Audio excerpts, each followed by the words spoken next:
Avant la descente aux enfers, Christelle a pourtant connu le bonheur. C'était le temps où elle ne se souvenait de rien. No, don't cry. La mémoire traumatique avait gommé les souvenirs trop douloureux et Christelle se disait heureuse.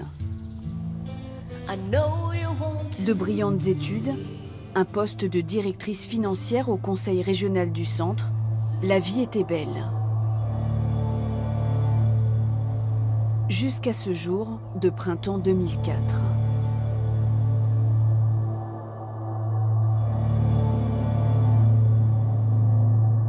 Un soir où je rentre du travail, comme d'habitude, je mets les informations de 20h.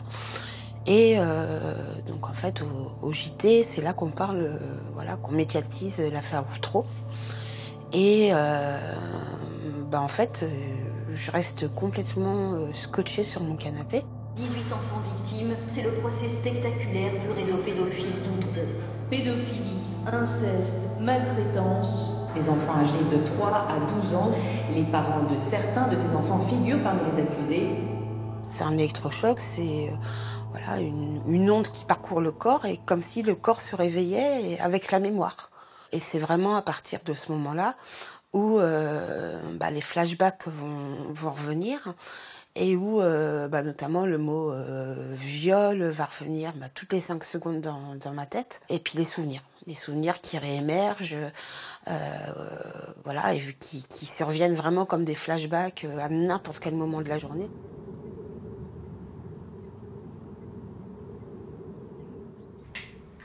Quand la mémoire traumatique se réveille, Christelle se met à revoir toute son enfance. Elle a 6 ans quand le temps s'arrête.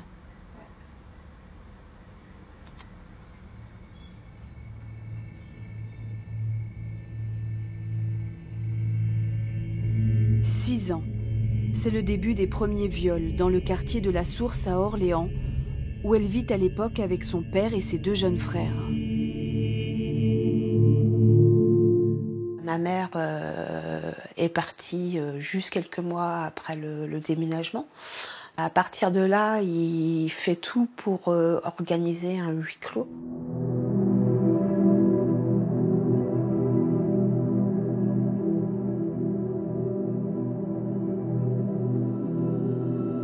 L'appartement, il était situé juste à côté de l'école. Il m'accompagnait, donc j'avais même pas le bénéfice de ces 5 minutes-là pour souffler et penser à autre chose. Pareil, quand il fallait acheter ses bouteilles à la station-service, la station elle est à 2 minutes de la maison. Donc pareil, pas de moyen de souffler non plus.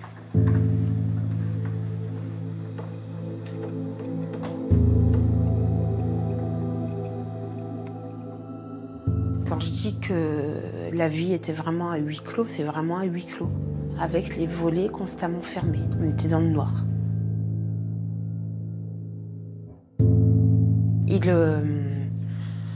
Il met le chauffage à fond dans la maison et lui, il vit à poil et il m'impose la nudité également, dès que je suis à la maison.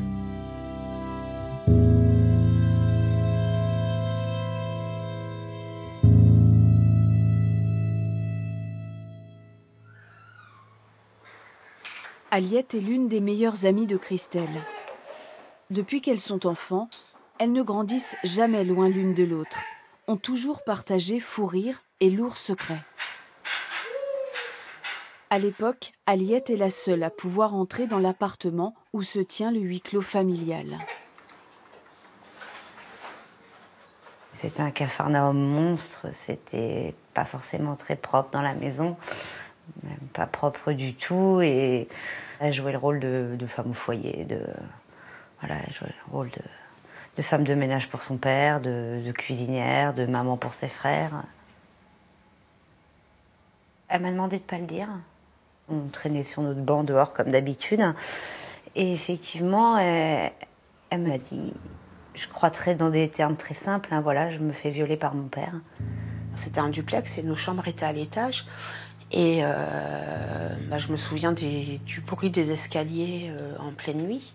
Il venait s'allonger en étant tout nu à côté de moi et il commençait à me toucher et puis il finissait par me pénétrer à chaque fois en me disant que c'était normal, qu'un père faisait l'éducation sexuelle de sa fille.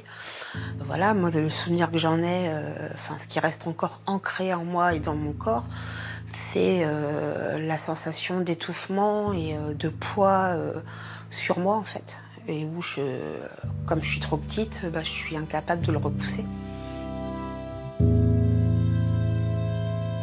Il me considérait à la fois comme sa femme. Hein. J'ai été son objet sexuel pendant 10 ans.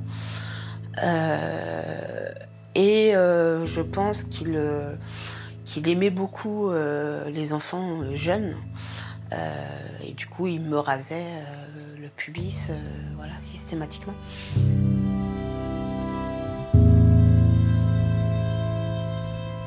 Après s'être confiée à son amie, Christelle va refouler ses souvenirs pendant des années. Mais à 33 ans, elle se décide à porter plainte. À l'époque, elle n'imagine pas un seul instant tout ce que cela va impliquer. Je savais que j'avais fait un acte qui me permettrait de mettre peut-être une réalité, sur mon histoire.